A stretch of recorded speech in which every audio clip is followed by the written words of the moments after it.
Hello, and welcome to this very special event, Scaling with an Extended Workforce Today and Tomorrow, presented by VectorVMS, Atrium, and Ardent Partners. My name is Christopher Dwyer, and I'll be your moderator and host for today's webcast. So we've got a pretty packed agenda, so I want to quickly go through some of the major items we're going to chat about today. So we've got a truly esteemed panel of expert speakers on the line today. So we'll do some quick introductions. We're going to talk about the growth of the extended workforce. And I know a lot of you may roll your eyes at the phrase extended workforce because it is yet another phrase to add to the already complicated lexicon of our industry, but we will define what we mean by extended workforce very shortly. Talk about rebuilding with your contingent workforce. Obviously, we know that pretty rough times over the past 14 months, and I know that's putting it very lightly, but we've all experienced some level of hardship within our personal lives or even our business, and we know that the contingent or agile workforce or the extended workforce is a big way and a very robust way for businesses to sort of rebuild and get back to some level of business continuity. Getting yourself set up for success. Again, like I said, I'm joined by two esteemed panelists that will talk about sort of best-in-class strategies, best-in-class technologies, solutions, and services to help businesses get the most out of their contingent and extended workforce. Then we're going to talk about a favorite topic of mine. I know I'm a little biased here because I cover the space for a living, but direct sourcing as the key to cracking the extended workforce. Super excited to dive into this. Direct sourcing over the past couple of years, especially here in North America, has been such a hot topic, and great to be able to chat about that today. So we'll talk a little bit more about what direct sourcing is and how you can get the most value out of it. Cost savings, that's always a big thing for my procurement friends on the line. A little side note, I did get my career started in procurement analysis way back in the day. So there's always a little piece of my heart that's connected to the world of procurement. And obviously Ardent Partners is a preeminent firm in the spend management, supply management industry. So we're going to talk a little bit more about cost savings and how the extended workforce contributes to that. And then we'll wrap up by talking about perhaps my favorite topic, the future of work and what that means for your business. So again, like I said, esteemed panel of expert speakers here. Excited to be joined by Irene Koulianos from VectorVMS. Irene, thanks so much for joining. Thanks, Chris. Hi, everyone. My name's Irene, and I'm the solutions consultant here at VectorVMS. So my role is really to help our clients and partners understand their contingent labor program and any pain points they might be having and how our technology can help them alleviate their pain points, become more efficient and more automated. I come from a background in staffing, so been with the Vector team for about 2 years, but prior to joining, I have spent 12 years in the staffing industry, recruiting every type of role across North America for large Fortune 500 companies, all the way down to smaller boutique staffing firms. So really excited about our topics here today and looking forward to having our discussion. Great, thanks for joining us, Irene. Also thrilled to be joined by Kevin Lee of Atrium. Kevin, thanks so much for joining us. Thanks for having me, Chris. So my name's Kevin Lee. I am the Executive Director for Enterprise Sales for Atrium here in our Solutions Group. I've been in the industry for about 15 years, spent most of that time as a recruiter or salesperson. So I've done everything from on-the-ground recruiting to program management, to sales in MSP, RPO, and otherwise. So excited to chat through some of the changes we've seen recently, sort of more historically, and then speak to some of the things we're seeing moving forward. Great, thank you so much, Kevin. So Irene, Kevin, really thrilled to be joined by you, both of you here. My name is Christopher Dwyer, VP of Research at Ardent. You may already be sick of hearing my voice, but I'll be your moderator throughout the event today. Spent 16 years now in the contingent workforce research industry, sort of an early evangelist for the evolution of the agile workforce and extended workforce. And I like to think of myself as an expert on the future of work as well, which is one of my favorite broader topics. So really excited to be here. So we're going to start off with a discussion around the growth in the extended workforce. And I do think it's important to sort of define what we mean by the extended workforce. I mean, I can remember back in 2006, 2007, maybe around 8 to 10% of the average company's total workforce was considered non-employee in some way. And even though, back then it was still a huge bucket of spend, again, my procurement friends on the line, complex category of spend may come to mind when you think of contingent labor back, 15 years ago. But sort of what happened from the Great Recession of 08, 09 up until today, we've seen this huge leap, huge spike in the utilization of non-employee and contingent labor, and that's continuing today. And I think if there's any silver lining whatsoever from a horrible public health crisis, is that a lot of businesses have really understood and realized the value of their agile extended workforce. And so we're going to define the extended workforce here. In this, essentially, again, you may think of it a little bit differently, but really it's the natural evolution of contingent labor and reflects the agility driven by all of the types of workers considered to be extended, contractors, freelancers, gig workers, talent pool candidates, professional services, and like we say here, other forms of non-employee talent. I mean, a lot of this discussion was centered around the agile workforce a couple of years ago, and a lot of folks are asking me personally, um, what is the agile workforce? And I used to always say, well, it's the agile,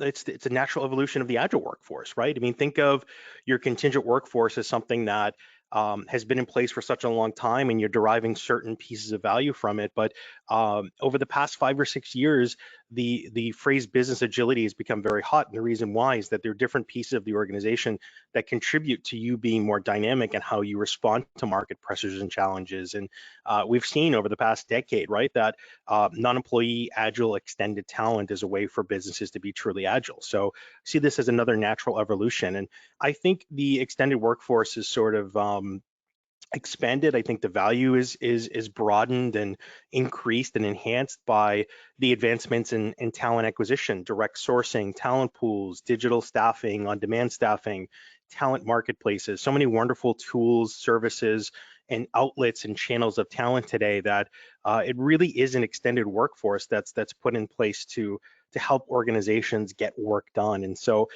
before we move on to the next slide, Irene and Kevin, maybe just some thoughts on on our definition here and how each of you would define it. Yeah, I think, this is a really comprehensive definition. As you mentioned, I've been in the staffing industry for quite some time, and I think that definition has evolved as much as the industry has evolved. I think that one of the themes you'll see throughout our presentation is kind of talking about that agility or flexibility, and and how that's made such an impact, and how it has kind of a different meaning now, a year into a public health crisis that's touched so many different areas. But hoping to really unpack a lot of this extensive definition that includes a lot of different types of roles and how that can help you rebuild for the future. Yeah, I think to Irene's point, the flexibility piece, which we'll get into in a few minutes, is really key to this, right? So 15 years ago, you had contractors and temps, right? That was kind of and maybe a handful of 1099s, which you didn't know what to call or how to deal with. And then you started seeing the gig economy come into fruition, and you started seeing professional services be included in the buckets of contingent workforce. And how did you manage those populations together separately, sort of in different buckets or in one giant bucket, and how do you separate them from your full-time employees, and what does that look like? And I think there's the extended workforce is a really nice way to recognize that sort of non-employee population as a whole, as opposed to trying to really just sort of figure out each individual piece on its own. It allows you to take a more holistic view of that non-employee population and apply real solutions to it. Great, thank you both. So moving on here, rebuilding with your contingent workforce.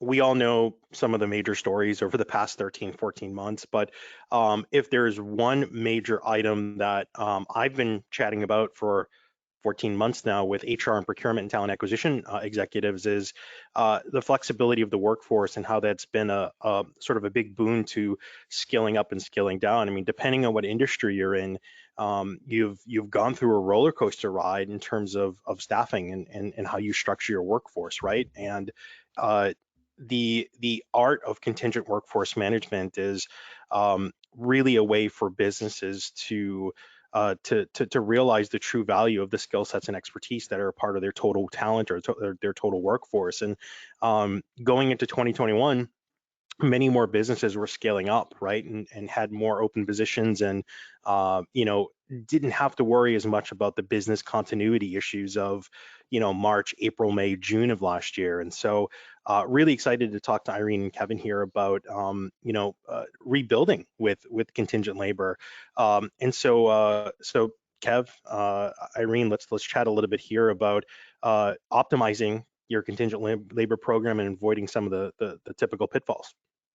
Yeah, I mean, I think the the baseline here is, recognizing that, the extended workforce, contingent workforce, agile workforce, whatever your individual organization is going to call it moving forward, is going to look different, in 2022 than it did in 2019. And so these bridge years of, change and, real just tough times, gives you a chance though to avoid some of those pitfalls, as you said, Chris. I think, looking back allows you a chance to see some of the gaps, see some of the challenges that may have occurred just based on the fact that like change is hard. But when change is forced, you have the opportunity to really look for new solutions, for fixes, and to optimize for moving forward. I think one of the things we were talking about as we were planning for this is, looking forward, we're hearing from all over the place from industry experts, and Gartner, for example, is saying that 32% of organizations are replacing full-time employees with contingent workers. That's one of those things that you kind of expect that coming out of a economic hard time, economic downturn. But at the same time, we saw that back in 08, 09, there was a lot of that, but then it sort of flipped back to full-time work. But then everybody then was saying, by 2022, you're going to see 40% of the workforce is going to be some sort of non-employee labor. I think we're seeing sort of a fast forward to maybe not even 40%, but 50% or more. And in doing that, one of the things that we've seen over the last year is sort of flexibility. Everybody was at home, so Uber drivers and Lyft drivers became DoorDash drivers and Uber Eats drivers. It became, the gig economy in particular flexed pretty quickly, I think, to recognize the needs. And that's kind of the purpose of the gig economy, right? And that flexibility, I come back to, my second grader, who was a first grader at the end of last school year, and, hearing him remote school at the tender age of 6 and 7 on a computer, which who expected their kids to be office workers by the time they were 6. Their teachers just really hammering down on that flexibility concept, and not just asking for it, but thanking these kids for being flexible and really focusing on the idea that if you are flexible, you will be successful. And that really resonated, I think, with me, with my son, just as a sort of an anecdote and to sort of microcosm of what the world is now, right? Like, our expectations for businesses, for individuals, for workers is flexibility. And so everybody went from working in offices, not everybody, I mean, I work from home, but everybody else, a lot of other people went from working in offices to working from home. Scientists were trying to figure out some homework before they went back into their labs, and then they had to work, 8 feet apart or 12 feet apart from each other in these labs, and so you had limited space. And all of these things caused businesses to switch their models on a dime, switch how they approached work and how they were flexible with their employees who had families and who were dealing with all of these kids who were home all the time and who used to be in school. That flexibility concept really is, I think, if Stephen Colbert has a word of the year and that's not it, then he probably missed the boat somewhere. So, I think that's, if we're going to have a theme throughout all of this, I think flexibility is probably going to be it. Yeah, I completely agree, Kevin. I think, with the flexibility, it kind of leads us into the other two topics you see here on the screen around diversity and technology.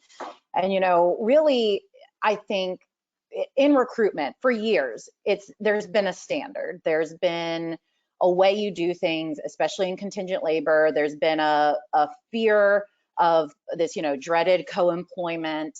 And I think what the last year has taught us is that it is possible to stay within statutory regulations and still have the flexibility that you need to embrace and should be promoting a more diverse culture. There's numerous studies out that talk about how diverse teams function better. They're more the company as a whole is more profitable. But I think there's some important things to note to avoid kind of those pitfalls around diversity. One is, it's not easy. It's going to be an everyday, every meeting drive towards goals and ways that you want to make sure you're affecting change within your organization to make sure you're not performative around it, right? I think we've all seen the statistics that have come out about how women have been most negatively impacted by the pandemic, women of color and minorities being impacted the most. I think I read a staggering statistic the other day that talked about how 2.3 million women have lost jobs within the pandemic, and that we've set ourselves back 3 decades in terms of our representation in the workforce. And that's really scary because, women bring a lot to the table and have the ability to affect change, but there's still that kind of the society and gender norms really holding us back and coming into play still now in 2021. And I think there's a lot of things that companies can be doing. It's very easy to post a statement about diversity and inclusion, but it's another to really kind of tackle that as an initiative that's important to your organization. And I think for years, companies have been scared to expand that to their contingent labor with a fear of co-employment. But I think that fear is kind of, it's not an entity anymore, right? For sure. Yeah, I mean, I think there's that sort of concept, right, of, historically, the only thing you would look at diversity for in the contingent labor market would be, diverse spend, right? So it was purely a procurement function or a reporting function. But now we're seeing companies coming to us across the board, and as a diverse supplier and diverse staffing organization, we see even a lot more of this. The companies are still coming to us for, for that spend category, but they're also coming to us for advice in how do we build more diverse candidate slates? How do we functionally impact our diverse hiring processes in the contingent space? What does that look like? How do we track that? What are the tools that we can bring to bear to, have some of that available to us as an organization, so that when we're doing our internal discussions around what are we really doing, how are we really trying to impact our own, DEI initiatives, that we're doing it not just for our full-time employees, but for our full extended workforce as well. Agreed. And I think for so long, companies were afraid to provide mentoring or career opportunities for their contingent workforce. Well, when half of your workforce is going to be contingent or extended, it's really going to be critical that your teams are understanding that the data, offering mentorship, career opportunities, and really examining if there's any unconscious bias within not just your hiring practices. I think people kind of stop there in the recruiting and sourcing piece, but really, how have you set up your programs? Do some people have flexibility and other roles have less? I've hired for clients who have said, if you miss one day in the first 30 days, we're letting you go. So it's like, how do you foster that, that diversity and that people part of your contingent workforce when, certain employees can have more flexibility than others, when, if there's somebody who's a single parent, or if they, have extenuating circumstances or fall ill, is really making sure that your not just your recruiting practices, but how you set up your culture at work is also avoid some of those pitfalls as well. Great, good discussion here. I feel like we could spend another 2 or 3 Yeah. hours just talking about these 3 items. Yeah, that'll be for another webinar. I want to move on to the next section, but I'd love to comment for a few minutes here. People often ask me, Chris, how do you define the future of work? This is it, right? The idea that you can be flexible with your workforce, you have a diverse workforce, and you're using technology to achieve your goals, right? And I've been writing a very quick article series on cporising.com about why diversity, equity, and inclusion should be considered core future of work tenets. Because, and we're sort of previewing our future of work discussion later, but on the topic of diversity, people sometimes just don't understand that diversity should be a core piece of the future of work, right? And I've gone on record many times saying, a diverse talent pool is the deepest talent pool, and I think that's something that really reflects what Kevin and Irene were talking about. So, spirit of time, let's move on. Setting yourself up for success, and Irene, why don't we start with you here? Yeah, sounds great. So, there's really 3 key areas that we think from a technology perspective that will really help you to set yourself up for success as we move forward with the contingent labor space. And the first is preparing. So we've all been through a tumultuous year. And, I think kind of next to flexibility, being prepared is probably the next kind of buzzword, or the next kind of thing, you need to be mindful of. In technology, we talk about business continuity plans, disaster recovery plans, but really, how do you expand that concept of preparing your company for success to the contingent labor space? There should be a business continuity plan for your talent. There should be a disaster recovery for your talent. And really, that centers around being able to leverage your talent to the fullest. So we've all spent years and years learning how to become efficient and not always learning how to become resilient. And I think technology will help with that, being able to prepare not only to be the most efficient player in the market, to have the best workers, the leanest team, but also to be resilient in how you're planning your total talent management. And that can include things like data analytics as part of your technology. And that can help you with workforce planning, having that visibility across your contingent labor space, and understanding how many workers you have in which locations, and how you can really flex up and down to make sure that you can still maintain business as usual. So a lot of things around technology can really help you to kind of come in and prepare yourself as you start to bring that influx of contingent workers who may still be remote and others still may be on site. And so having that technology, visibility, data analytics really helping to drive that. The next area is really around what we want to target, right? So how can your technology help you to configure and manage, and then also to source talent? Are you meeting your organization's needs and the statutory requirements, as well as risk mitigation? And those are all really important questions that having the right technology in place to help manage your contingent labor is really going to help.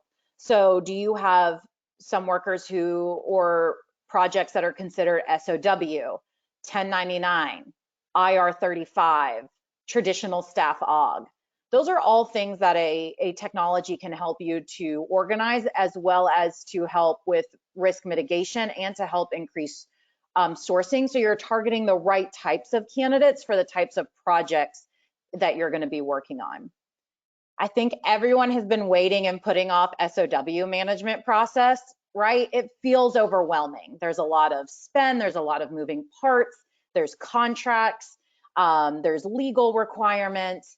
Or maybe you have pressure from your vendors to not, don't put your SOW into a technology. It'll only make things more complicated.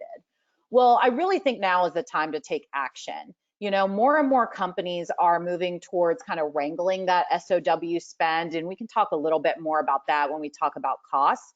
But the more visibility you have into the different types of candidates and talent that you're bringing in is really going to help you see what options you have and how you can really flex your workforce as needed.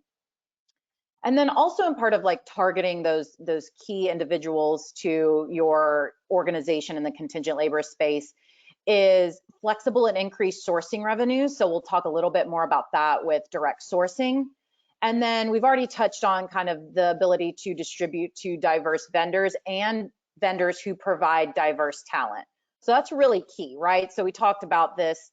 There's tracking vendors who are diverse and have a diversity certification, but also making sure that you have vendors who are providing you diverse talent. And kind of the last area on this is the automation piece. And here at Vector, we've really spent like the last year really talking about talent tech ecosystems, right? And everyone should have a plan for that. You should be taking all of your manual processes and really understanding how you can use technology to create both the efficiency and resilience, and then also leveraging integrations, right? So we're in a day and age where technology talks to itself more than it ever has before. So how do we take your technology and make it work smarter for you? So a lot of people are investing, a lot of organizations are investing millions and millions of dollars into technology, and some of it sits kind of gathering dust and not really being put to its full use. And so now with the ability for there to be so many integrations possible and for technologies to talk to each other, the ability to create that talent ecosystem is going to help you to manage both your contingent labor and your full-time and really achieve kind of more of that total talent aspect. For sure. Curious about, oh, go ahead. Sorry, Kevin. Oh, no, go ahead. No, I was going to say, I'm curious what your thoughts are from the Atrium side. Yeah, and it's funny. I think there's another side to this, right? So there's the technology side, which Irene's been very thorough with going from top to bottom on, and then there's sort of the people side, right? So, you know, when you're thinking as an organization about how do I define my our organizational extended workforce, it's going to look different for every organization. Not every organization has as robust an SOW population as they have a staff log population. Maybe they don't have a 1099 population. Maybe they have no engagement at all with the gig economy. Like you need to sort of think about how am I going to wrap my hands around that, my extended workforce as it exists in my, working environment, and then determine whether you need to engage with a third party. Organizations like Atrium and other solutions providers are there to help define and execute a program and strategy to really ensure, a positive experience as you, bring, put guardrails around that extended workforce and sort of build that programmatic experience for all of those workers and your own employees and how they engage with those workers, and then how they execute on the engagement of that program, both from a transactional perspective, but also an engagement perspective. So I think that defining is an internal process, but is very often more robust when partnered with a third party. Not to say that every organization requires a solution from a third party or engagement from a third party, but it's at scale, it's hard to do by yourself. So, organizations are there to do one part or the other, or to act as consulting, or, sort of have that consultative interaction. And then obviously, as the sales guy on the call right now, I'd say there's opportunities for engagement. But that said, I think the next piece to it is how do you then combine that service approach with the technology? And organizations that have the capability to understand the services and how those services not only can engage with technology, but a lot of times can't be optimized without it, are the organizations that are really forward-looking, and organizations that are looking to partner and have sort of that idea of we need to be in the tech market, not as a tech provider necessarily, but as almost a tech consultant to bring our services along with, X, Y, or Z tool, whether it's a VMS like Vector or a talent pooling or direct sourcing tool, or whether it's AI and bots and chatbots, and you name your entire HR tech stack, and there's a function for everything at this point, it seems. And so optimizing that tech stack a lot of times can be done in conjunction with your MSP or your RPO or even your talent curation, talent community partner. And I think a lot of that comes from, having an understanding, again, of merging services with technology and understanding what that looks like in a programmatic experience. And then finally, the goal of all of this, right, is to make sure that your extended workforce for your given organization is functional and that it's positive and, that it's diverse and that it's inclusionary within the rules, to keeping that co-employment concept in place, but also being inclusive to itself. I think that employer of choice concept extends beyond your full-time workforce and really into the extended workforce because of just how big that volume of talent, that volume of usage is becoming across organizations, across industries. That employer of choice concept is really going to be something that applies to your entire workforce, full-time and extended. Great, thank you both for the insights. We're going to take a quick poll. Harley, if you can launch that for us, please. We'll give everyone. Excited to see the answers to this one. Yeah. We'll give everyone about 10 more seconds to fill this out. One thing I'll quickly add on the discussion we just had, Kevin had alluded to the appeal, right? And over the past few years, I think the concept of the talent experience or taking employee engagement, employee experience and applying that to the non-employee side of things is becoming ever more important. So great to hear that as part of the discussion. And we'll close the poll. Harley, if you can show up the results for us. Interesting. Yeah, I think that makes a lot of sense, right? Targeting the right talent and combining technology and service. Yeah. Awesome. Cool. So we're going to chat about direct sourcing now. So we all know that direct sourcing has become sorry, flipping my papers here. Direct sourcing has become one of the hottest topics in our world, and it's for a good reason. I remember going into 2020, in our research, we always ask a question, what are the top 2 or 3 areas of priority for your organization going into a new year? And there's a funny crack here about SOW as well. Direct sourcing and talent pools were number 1 and number 2 in the priority list, and number 3 was SOW. And so I always say that SOW is literally the representation of always a bridesmaid, never a bride, right? It's important, but it's never number 1, unfortunately, and it should be. But it was interesting going into 2020 that direct sourcing was just so important, right? And obviously throughout the course of last year, we understood really why direct sourcing was so popular and so so hot, so to speak, was that it really helped organizations bring in a different level of talent. It really expanded how they access the extended workforce. And so Irene, we'll start with you on the tech side of direct sourcing. Let's chat about that. Yeah, I think it's been pretty interesting to see the technologies that have emerged from kind of what you said, that drive towards direct sourcing and really understanding, helping companies understand that what direct sourcing is. So I think kind of like with the extended workforce, direct sourcing can have this like umbrella approach to like covering all sorts of types of workers or definitions. But I think from the technology side, what we've done here at Vector is really understand that there are some really amazing direct sourcing technology platforms out there, and they don't have to be standalone, right? They can connect with your VMS technology, with your HR systems, HRIS systems.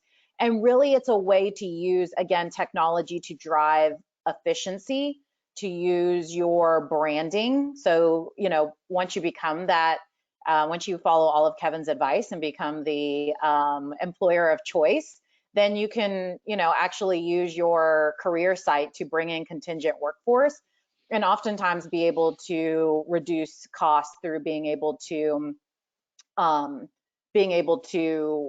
kind of have those lower bill rates, but also really around kind of touching back on the diversity piece too. So the great thing about that direct sourcing technology is you're going to be able to cast a wider net for talent using diverse sources of being able to bring in that talent.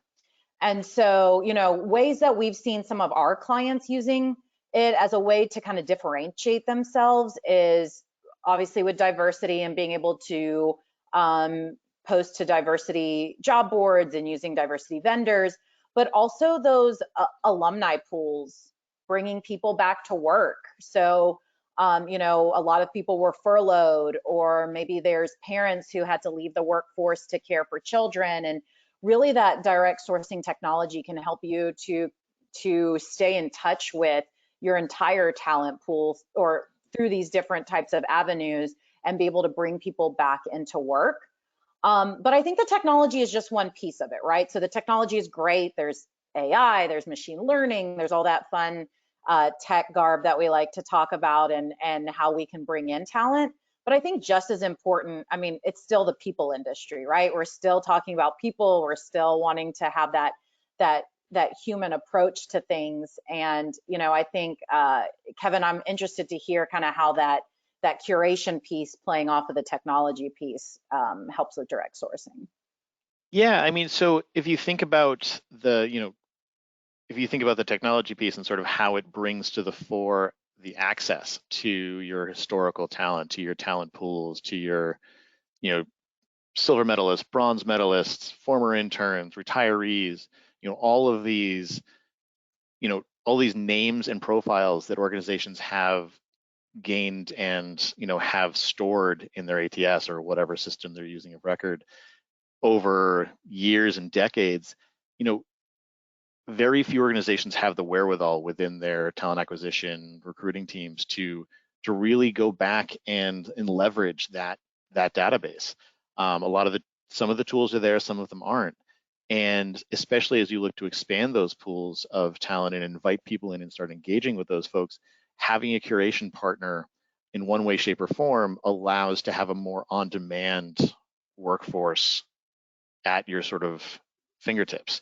It's, when you know the people, it's quicker to onboard the people. When you have a sense of what they've done before, it's quicker to match them to things they're going to do next.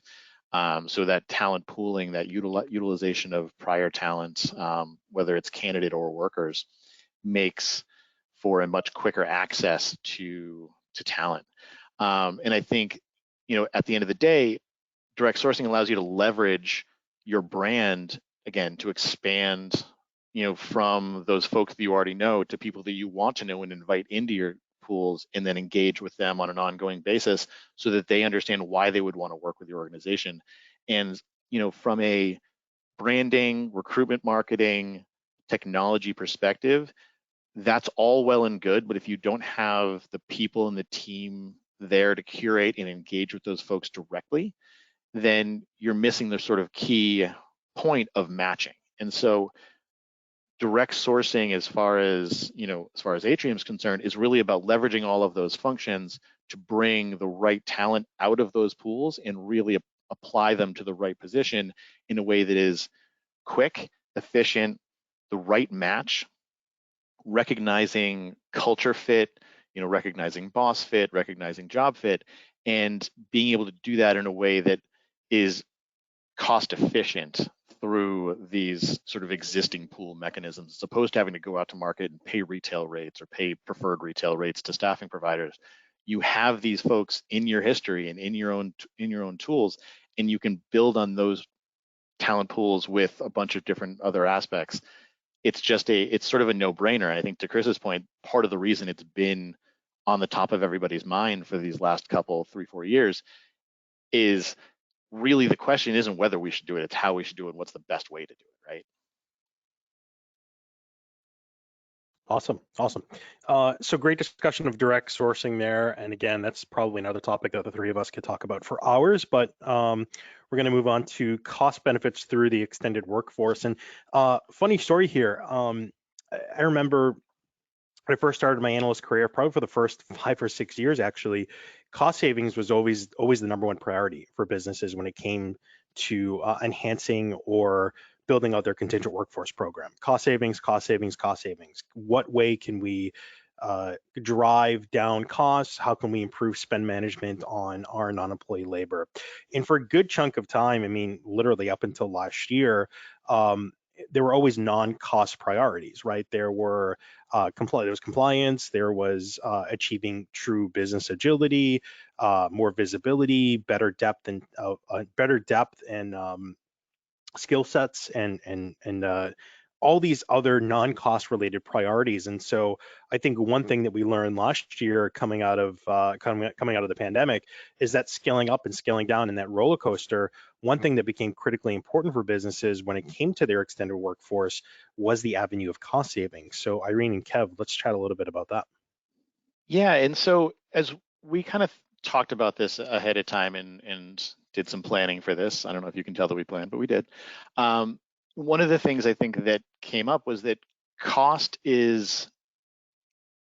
benefits come across a sort of a myriad ways of looking at it, right? So, cost savings is about finding the best price. And so pricing is a piece of how you procure contingent labor, whether, regardless of where within the extended workforce it's coming, SOW, 1099, staff aug, et cetera. And cost savings from pricing is probably the simplest to sort of comprehend, right? So because if it's $10, it's more expensive than $9. Cost avoidance is really about strategy, and it's about utilizing the right type of talent for the right type of work. And so it's really about thinking sort of what is the goal of project X or what is the goal of role Y.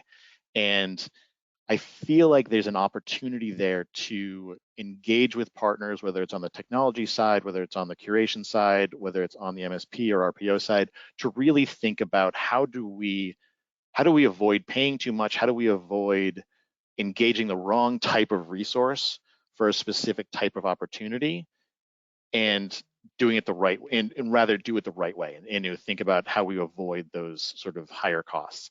And then the last piece is really about cost management, right? So when I think cost management, I think how do we set budgets, and I say we, how do you as organizations looking at their extended workforce, how do you set budgets that are appropriate to the needs of the organization for the year and for next year and for the next 3 to 5 years as you look at long-term contracts, whether they're with service providers or technologies. And so when you take these things in combination, you think about pricing strategy and budgets. How do you then scale up and down to only pay for what you need, understanding that full-time employees and contingent and extended workers have different burdens to them, have different costs associated with them, but also depending on the need for the resource may require certain types of resources to be engaged. And so as I think about cost savings, a lot of it comes down to what are you actually trying to achieve here? Is it cost savings? Is it cost avoidance? Or are you really trying to think about cost management in the broadest sense? Great. So we've another poll question. Harley, if you can launch that for us.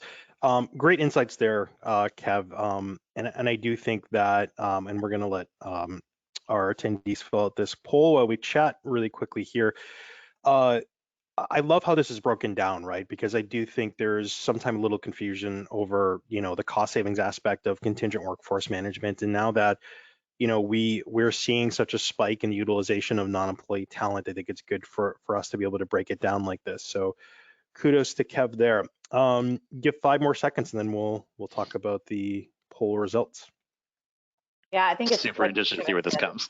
yeah, because it's easy, right? The cost savings is the most common one. It's easy to look at and assign the dollar value, but I think it's more, as you kind of become a more mature program? How do you use the cost avoidance and cost management to really see those cost benefits? I think is going to be really key.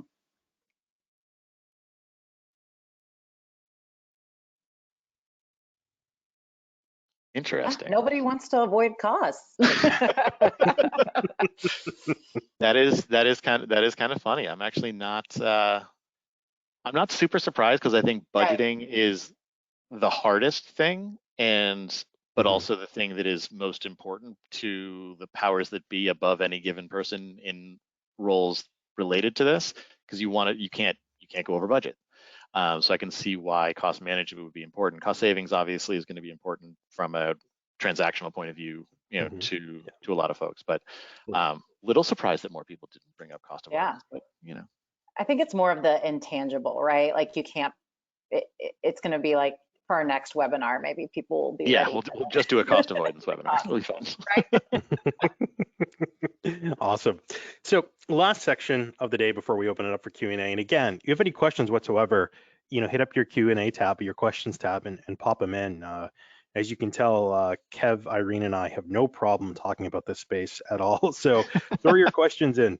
So the future of work, and again, this could be a fun section to chat about, because I always get the question, right? And you ask 10 people the same question, you're going to get 10 different answers. How do you define the future of work? And I always think of the future of work as including three main components: the evolution of talent, the evolution of technology and innovation and how companies apply that technology, and then also too, and I feel like sometimes this is the most important piece, the transformation of business thinking. And the reason why I'm so bullish about that third piece is that flexibility, agility, diversity, inclusion, really the success of an extended workforce depends on how a company structures their flexibility and how they think about how they bring talent into an organization, and how they manage that talent, and how effective that talent is at getting work done. And so this future of work is a wonderful, wonderful discussion. And Kev, Irene, let's just open it up, open panel here.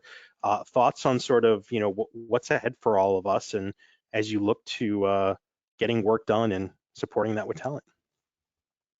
Yeah, I think, to kind of harp back on the flexibility, I think the work from home is here to stay, right? I think there's going to be more borderless recruiting. And so in my mind, borderless recruiting means I'm not just looking for, I live in North Carolina, my company's in North Carolina, but I'm no longer just looking at talent in North Carolina, because I've learned over the last year that people can work remotely and be effective. And so I think that's going to increase the talent pool available if companies are brave enough and willing enough to have that flexibility and to kind of show that resilience.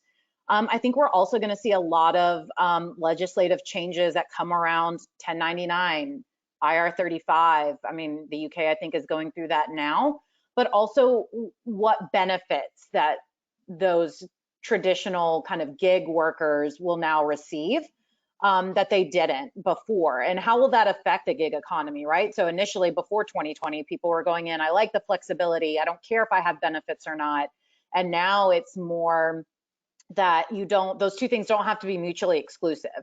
You can have the flexibility, you can participate in the gig economy, but you can still have that safety net, and should have that safety net to be able to have kind of those thoughts. And then I agree, Chris, I think, diversity and inclusion and how that should drive and shape talent programs, whether it's full-time or contingent labor, are going to be really critical for organizations' success. But I think especially so in the contingent labor market, I think more and more companies are going to have a bigger percentage of their talent be this extended talent, and really needing to make sure there's a plan in place to make sure that there's access for everyone.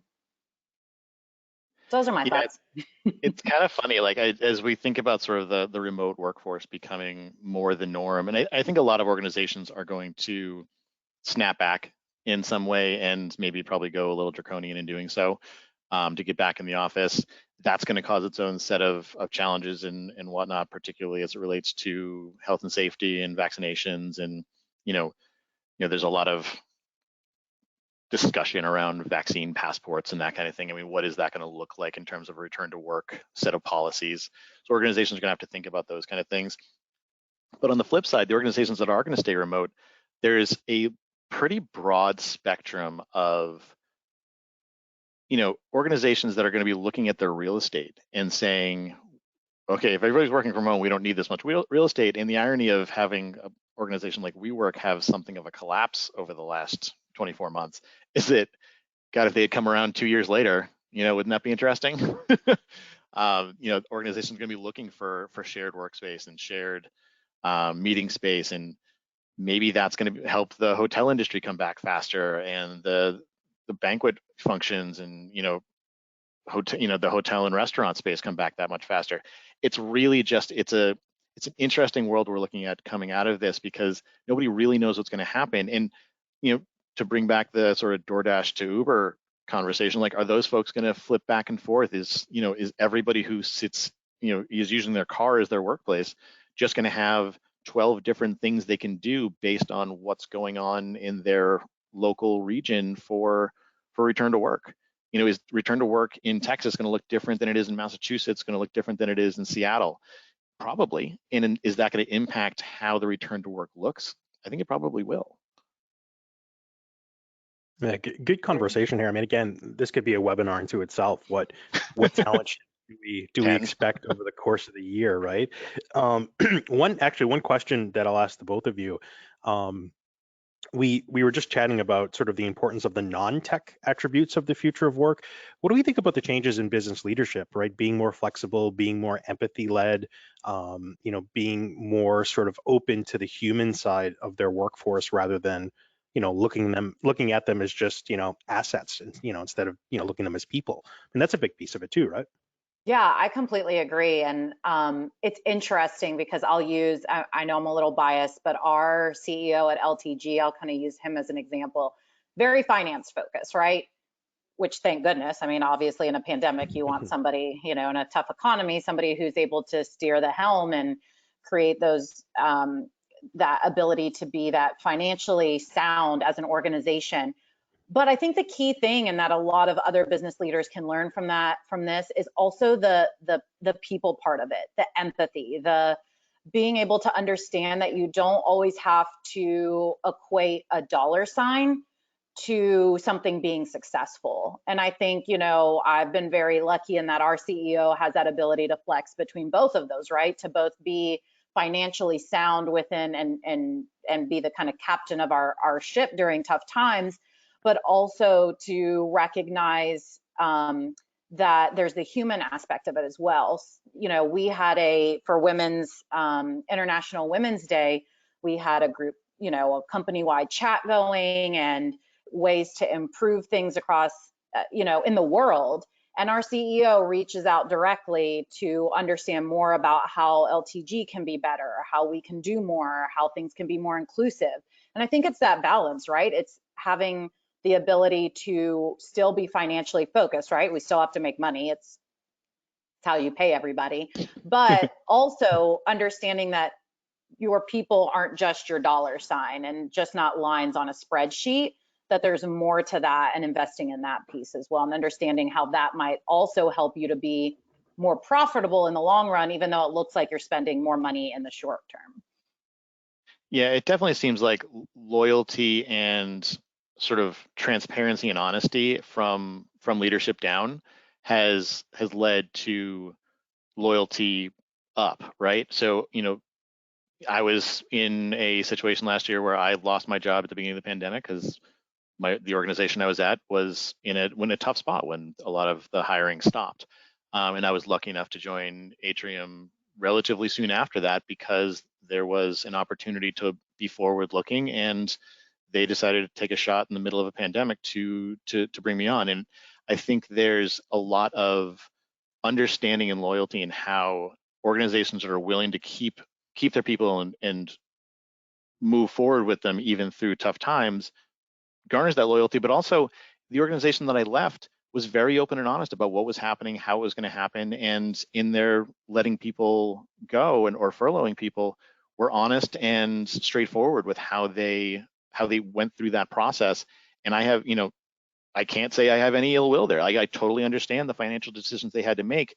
There wasn't a way to do it another way. And so I think there's a balance to be had. Sometimes tough decisions have to be made.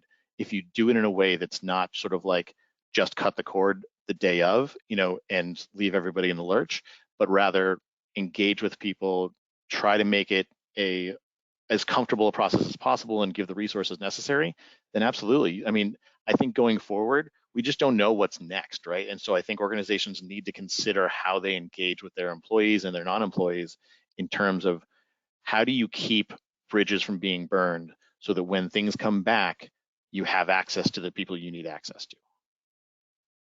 Great, good discussion there. We've got time for, I think, for 2 or 3 questions from the audience, and get a great one here about actually sort of merging together 2 of our favorite topics of the day. How should we include diversity and inclusion strategies into our direct sourcing program? So a lot of it comes down to, utilizing the tools that exist already, and then adding to those the ability to track, self-reporting. I think, because you want to have the ability to not just have what's in your database be, taken at face value, but at the same time, you want to be able to engage with communities that are going to add to your ability to have a diverse workforce, to have a diverse set of candidate slates, to really engage with sort of those inclusion concepts and equity concepts that I think are part of that DEI mandate, right? So I think there's a way to say, when we're looking back, we want to see what we can do in terms of pulling data to make sure that we have as diverse a candidate pool and talent pool for that baseline of our direct sourcing. But then as we're looking forward to build on that, engaging with the right communities, engaging with the right sort of technologies that can really identify mechanisms to target the right, target diverse talent pools and really engage with folks where they are and how they would like to be engaged. And that's a key point, because like those engaging with different cultures across geographies and and whatnot it's a really important piece of this. And then taking those concepts in-house to balance things out, I think, is a key mechanism there. Yeah, I think you nailed it, Kevin. Yeah. One more quick question. Do we have to mandate supplier markup rates in order to achieve cost savings? Quick one before we drop. No. Yeah, no. I mean, I don't think you should let them go wild, but like, I think that that's kind of like part of that whole package of traditional archaic staffing notions that we're just going to start to throw out the door. There's other ways to do markups are useful. Markups are a pricing strategy, but I think where there are opportunities for additional cost savings are in taking those budgets and taking that sort of cost management function into account and recognizing where, just because the markup is right, it doesn't mean it's right for the budget. So the cost to the budget can be something that you can look at and say, hey, I want to put out a bill rate to the market that's, the total cost of which would be 10% below my budget, and see if I can hit that target. And that's a mechanism to save money to budget, as opposed to save money to a specific rate or to a specific markup. So I think there's a lot of tools that you can employ there. So it's not necessary. It's definitely one tool in the tool bag, but it's not the only one. Mm-hmm. Great, and we'll end on that note. On behalf of Irene, Kevin, and Atrium and Vector, thank you for attending today's webinar. It's been great to have you. My name is Chris Dwyer from Ardent Partners, and hope you all have a great rest of your day. Thanks so much for tuning in. Thanks, everybody. Thanks, everyone.